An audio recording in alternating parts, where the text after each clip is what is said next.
So itong si Mirasol ay nananatili sa tropical depression category at kaninang 10 p.m. ito ay huling namataan sa layong 65 kilometers southeast ng Kasiguran, Aurora.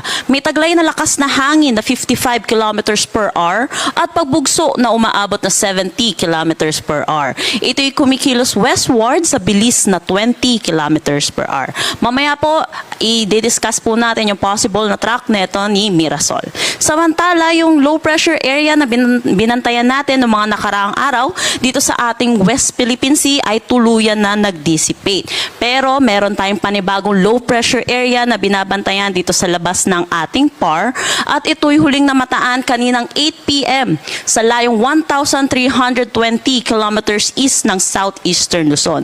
Kung makikita po natin, naka-orange po itong bilog, meaning medium chance po ito na maging isang ganap na bagyo. Mababa ang tsansa na maging ganap na bagyo within the next 24 hours, pero nakikita natin sa mga susunod na araw, mataas ang tsansa na ito ay maging isang ganap na bagyo. Dahil dito, may posibilidad na may bagyo po ulit tayo next week. Samantala, dahil dito meron po tayong bagyo, meron din tayong southwest monsoon or habagat na nakakaapekto dito sa may Palawan, western section ng Visayas at Mindanao.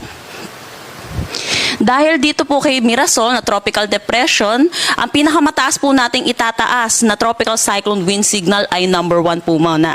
So inaasahan natin yung malalakas na hangin dulot nito ni Mirasol dito sa may Batanes, Cagayan, kasama na ang Babuyan Islands, Isabela, Quirino, northern at eastern portion ng Nueva Vizcaya, northern at central portion ng Aurora. Pati na rin dito sa may Apayao, Abra, Kalinga, Mountain Province, Ifugao, Ilocos Norte, northern portion ng Ilocos Sur, Polillo Islands at northern portion ng Camarines Norte. Ito po yung tinggil po sa hangin na dala nito ni Mirasol.